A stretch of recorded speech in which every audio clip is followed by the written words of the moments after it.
Olá, seja bem-vindo a mais um Alesp Conecta. O Alesp Conecta de hoje vai tratar de fonoaudiologia, como esse serviço aí pode se auxiliar no tratamento online em tempos de pandemia. Eu recebo aqui nos estúdios da Rede Alesp a Magali Francisco Sanches, que é fonoaudióloga, e nós vamos bater um papo a respeito desse assunto hoje aqui na Rede Alesp. Magali, seja muito bem-vinda. Obrigada, boa tarde. Bom.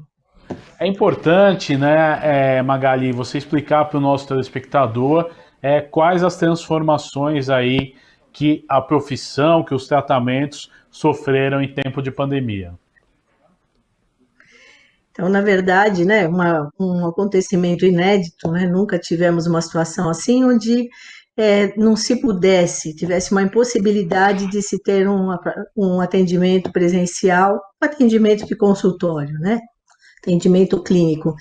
Então, nessa linha das adaptações, né, como em tantas áreas, também dentro da fonoaudiologia clínica a gente se reinventa e começamos, assim, então, a criar protocolos e ajeitar toda essa questão para que os tratamentos não fossem interrompidos e até mesmo os que precisassem ser iniciados, né? E então a gente utiliza toda essa tecnologia que vem nos beneficiar e as sessões têm corrido naturalmente no mesmo tempo que era em clínica, só que utilizando a telinha, né? Algumas Exatamente, crianças se adaptam mais, desculpe. é interessante a gente abordar, porque a fonoaudiologia tem algumas práticas e tudo mais, né? Eu gostaria de saber, dentro disso, como foi esse processo. Então, aí a gente entra nas peculiaridades, né, e nas questões de cada patologia. Algumas patologias, eu, na minha prática, julgo que não são possíveis, né, não são passíveis de serem tratadas online, vamos dizer assim, porque você precisa do toque, você precisa de uma proximidade, de um exame próximo, muito próximo. Agora, muitas patologias a gente consegue, né, e pode se utilizar até plataformas. Eu utilizo uma plataforma que tem me beneficiado demais, as crianças gostam muito, onde eu divido a tela com a criança, crio jogos, eu posso criar uma quantidade imensa de jogos específicos para cada criança, assim, super individualizado, né, o atendimento, e divido inclusive o mouse, posso liberar o mouse para a criança interagir, né, daí eu decido, tal. Fora isso, né, tem a criatividade de tantos e tantos anos na área que se utiliza de tudo, histórias, elementos que eu crio na hora, com papel, com objetos, o dia a dia até da própria criança, no caso de um atendimento de criança, né? No dia a dia da casa dela, as coisas que ela quer também me trazer dessa nova situação dela. Porque linguagem, dentro da linguagem, você tem o quê? Tem tudo, né? Linguagem é tudo. Você pode criar, assim, meios muito diferenciados para poder se atingir o objetivo ali do seu planejamento de tratamento de cada paciente.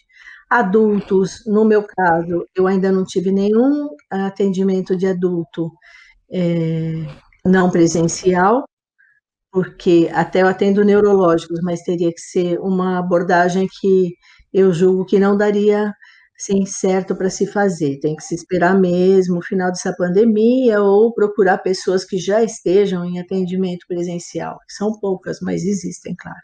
Já retomando os trabalhos, né? Agora é importante, né, o que a gente conversa também, a fonoaudiologia, ela auxiliar em tratamento de algumas enfermidades, algumas doenças, né? Como aplicar o tratamento, né, nessa fase aí de forma online e tudo mais? Então, nas patologias, tem muitas patologias que são hospitalares, né? Que os pacientes são internados, como o paciente teve um acidente vascular encefálico. E aí, no caso, ele conta com a rede de fonos que estão nos hospitais, né? E dentro das patologias, por exemplo, de linguagem, que é uma área que eu atuo bastante, que é uma especialidade que eu tenho,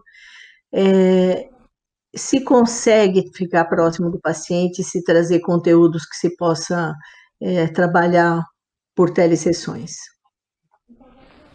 Interessante. Não sei se E eu na respondi a sua pergunta. questão, sim, sem dúvida. E na questão, né, dos tratamentos que acontecem corriqueiramente, como foi abordado isso de forma online? Quais os softwares que puderam ajudar e também, né, os exercícios que podem ser praticados num momento desse? A gente conta também, no caso de crianças, a gente conta com o auxílio dos pais, né? Da mesma forma que está acontecendo na escola, né? Então, a gente traz também a participação dos pais sempre, também em clínica, mas neste momento de uma outra forma, né?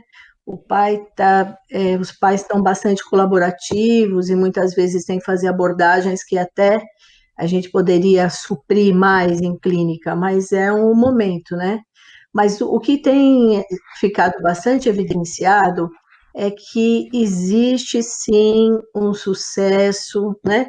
Que a criança vai realmente melhorando e isso traz uma grande satisfação. Eu acho até, arriscaria dizer que daqui para frente muitas coisas mudam. Talvez o atendimento comece a ser misto dentro da minha área, né?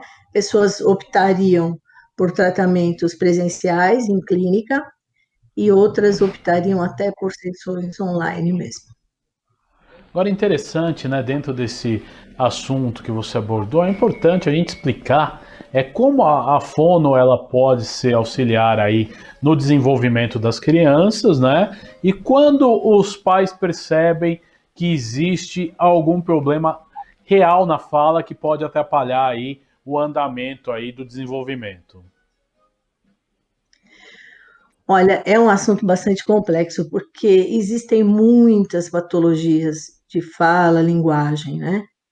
Mas, meio senso comum, quando uma criança está fora desse padrão etário, né? A família sempre começa a observar lá alguma coisa, umas minimizam, outras maximizam, mas de qualquer forma, a ideia é, qualquer dúvida, procurar um profissional, que a primeira fase é a avaliação. Daí se pode ter uma dimensão, se está dentro do padrão etário ou não. E é muito importante a linguagem, porque a linguagem e a aprendizagem, a cognição, elas não estão paralelas caminhando, elas estão completamente entrelaçadas. Então, uma questão de linguagem, ela acaba permeando muitas e muitas áreas do desenvolvimento, né? Então, por esse motivo, é algo que tem que se dar atenção. E sempre procurar o profissional que possa lhe trazer a resposta, né? Agora é interessante a gente abordar também simples falhas na dicção da criança. Causam alerta aos pais, os pais devem aí tomar uma providência, procurar uma profissional, e isso pode refletir mais à frente no desenvolvimento da criança? Olha, é difícil mensurar, né? Porque existem vários fatores que podem fazer com que você tenha, vamos dizer, no caso de trocas de sons, existem uma gama de coisas para serem examinadas. Eu acho que sempre deve se pecar pelo excesso, vamos colocar assim, e procurar a pessoa habilitada mesmo, porque toda vez que se fala em problemas de fala, se pensa também em troca de sons, não é? Mas vai muito além. Às vezes você tem questões ligadas à estruturação frasal, você tem um aspecto semântico, a criança pode ter um empobrecimento do vocabulário. São muitas e muitos e muitos vieses dentro da linguagem. E também questões da escrita que não são pedagógicas, e sim estão ligadas a questões da linguagem mesmo. Agora, é interessante dentro dessa linguagem, é normal, né, por exemplo, que os adultos apresentem alguma falha na sua dicção, na sua cognitividade, sem que haja alguma doença, sem que haja um fator aí que possa causar isso? Se existe alguma alteração, tem que se procurar mesmo o tratamento. E se é da linguagem, o profissional habilitado realmente é o fonoaudiólogo. E existem, sim, existem várias patologias, e até inclusive adultos que procuram muito tratamento, são adultos que trabalham com a voz, principalmente, né? Que usam a voz no seu dia a dia, esses recorrem bastante aos tratamentos fonoaudiológicos.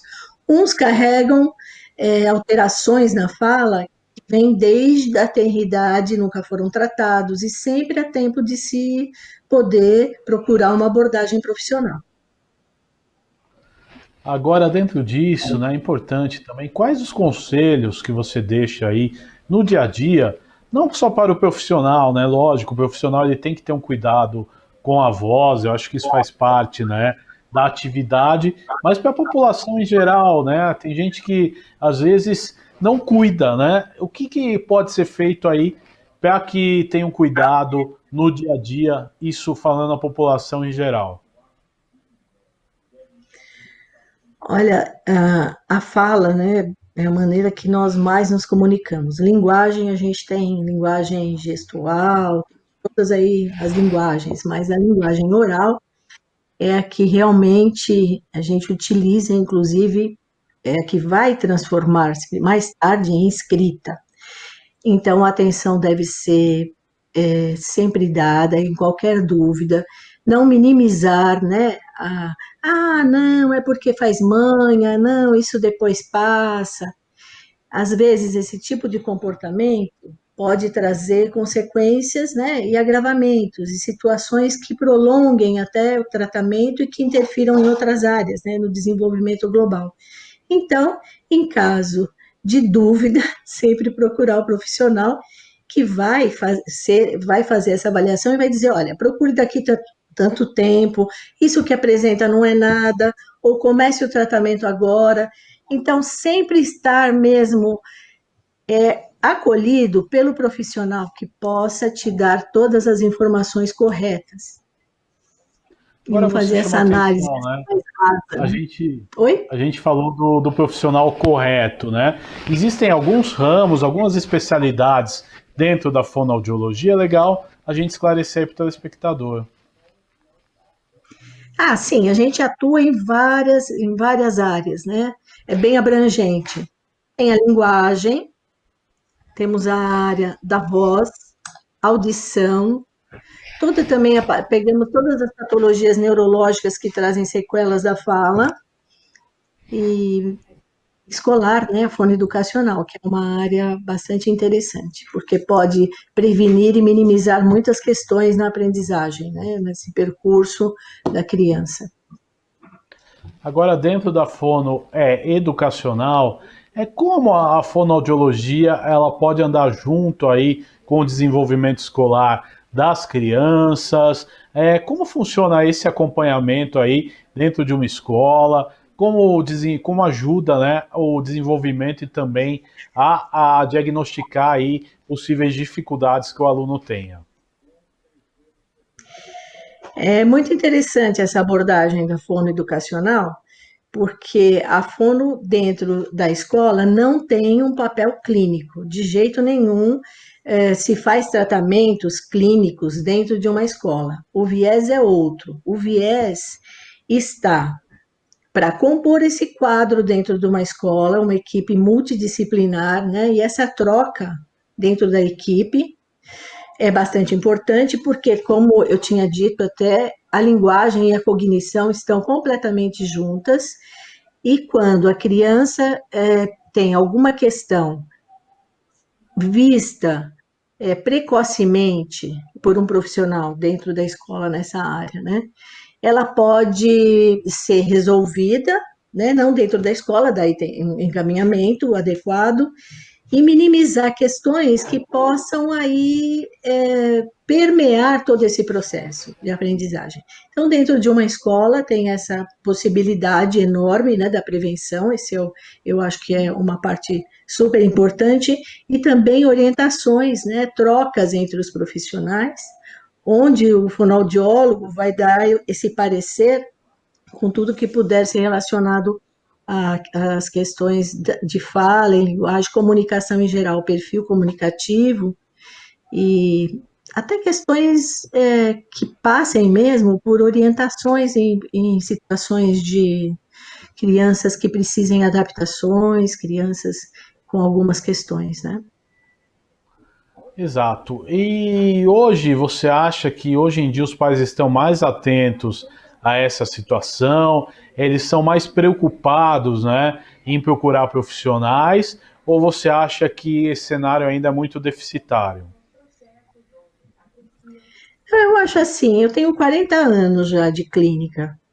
Eu vejo que a fonoaudiologia cresceu, claro, durante esse tempo, e a gente recebe assim, pessoas que vêm indicadas por muitos profissionais, existe bastante conhecimento da área, né? E pais que também percebem algo de diferente. Eu acho que é uma área estabelecida, e é lógico que sempre tem o que se melhorar, né? Mas de qualquer forma, eu vejo a fonoaudiologia com o seu espaço dentro aí dessa gama toda que a gente pode utilizar para minimizar problemas, solucionar alterações. Olha, importante, como que a fonoaudiologia ela vai funcionar nesse chamado aí novo normal? Como você vê as mudanças na profissão a partir dessas mudanças que a nossa sociedade sofreu aí sem ter como escolher, né? Foi uma mudança aí, foi uma necessidade, foi um caso aí que a gente foi obrigado a adotar aí novos costumes. Eu acho assim, no princípio, quando se estabeleceu, né, a pandemia realmente, e esse alerta para que a gente entrasse em isolamento, a minha experiência pessoal foi, bom, como acolher, então, essas crianças, esses pacientes em geral, né? E logo, o Conselho Federal de Fonoaudiologia abalizou o tratamento por telesessões, então, diante disso, nós entramos, né, com a experiência, e daí fomos conseguindo plataformas. Então, esse novo normal agora, eu acho que vai ser o seguinte: as pessoas vão optar. Eu quero um atendimento presencial no seu consultório, ou eu sou uma mãe, um pai extremamente ocupado, ou um adulto que precisa de tratamento e também muito ocupado, vou optar por um tratamento por telesessões. Eu acho que será assim, daqui para frente poderemos ter essas duas opções. E o profissional da área deve estar habilitado para poder transitar no presencial e o online também. Eu acho que essa vai ser agora, daqui para frente não tem retorno. Eu acho que teremos as duas modalidades. Olha, eu quero muito agradecer a tua participação nesse Alesp Conecta de hoje. Até uma próxima oportunidade, viu? Eu que agradeço. Este foi mais um Alesp Conecta. Hoje falamos aí da fonoaudiologia em tempos de pandemia. Você pode ver e rever este e outros programas em nosso canal no YouTube. Até nosso próximo encontro. Tchau!